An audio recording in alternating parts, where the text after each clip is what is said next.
Este garoto está prestes a ser executado, mas seu olhar não demonstra nenhum medo. Em vez disso, ele está pensando em como poderia escapar daquela morte iminente. Quando a corda do arco toca sua pele, uma sensação forte de sufocamento o invade. No momento em que o carrasco puxa com força, o menino desmaia repentinamente, como se seu cérebro tivesse parado de funcionar. O menino se chama Gabriel e é filho do rei. Ele deveria ser o herdeiro do trono, mas, devido a um defeito de nascença no pé e a um braço deformado, perdeu sua posição e caiu em desgraça. Após sua mãe ser falsamente acusada de traição e morta pelo rei, Gabriel passou a viver uma vida pior que a de um escravo. O rei, desconfiando que ele também estivesse envolvido na traição, cortou qualquer vestígio de misericórdia.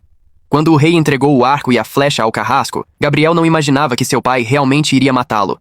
Para sobreviver, ele teve uma ideia: fingir que desmaiou. E foi assim que ele começou a se fazer de louco, porque apenas assim ele poderia continuar vivo. Por 20 anos, ele se manteve com uma expressão vazia, o olhar perdido, como se tivesse sido traumatizado.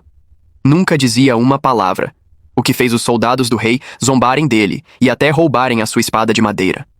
Felizmente, a princesa Beatriz, esposa do segundo príncipe, interveio e os soldados soltaram Gabriel. O rei, sentindo que devia algo ao filho, resolveu arranjar-lhe um casamento. Então, ele arrumou uma esposa para Gabriel, a filha de um nobre da fronteira, e preparou um presente de casamento com 8 serviçais e uma carruagem cheia de joias.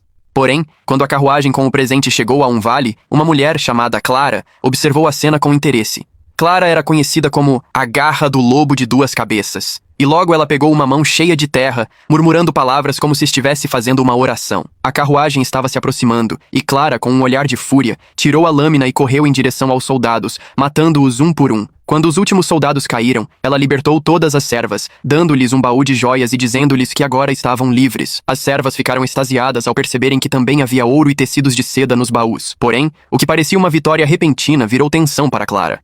Ela avistou o rosto do homem que matou seu pai, o rei.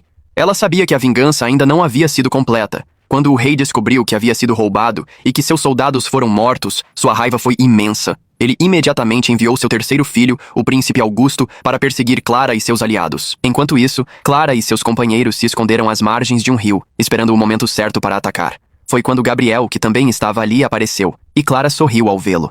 Eles se conheciam desde a infância, e ela se lembrou de quando deu a ele uma espada de madeira. Mesmo depois de 20 anos, Gabriel ainda carregava aquela espada, o que significava que ele não a havia esquecido. No entanto, Clara logo percebeu que o rei também estava ali, e sua respiração ficou rápida e pesada. Ela puxou seu arco pronta para matar o rei, mas suas mãos tremiam tanto que não conseguiu mirar corretamente. Então, ela abaixou a arma e decidiu esperar.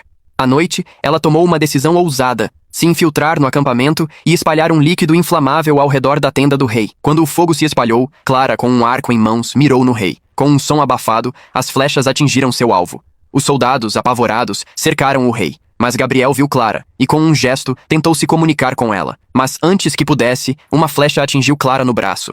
Ela então foi forçada a fugir, enquanto o príncipe Augusto, que estava em busca do assassino, não sabia que o verdadeiro criminoso ainda estava à solta. A situação estava prestes a se complicar ainda mais. O caos e as traições se espalhavam por todo o reino, e Gabriel, sem saber, estava se tornando uma peça central nesse jogo mortal.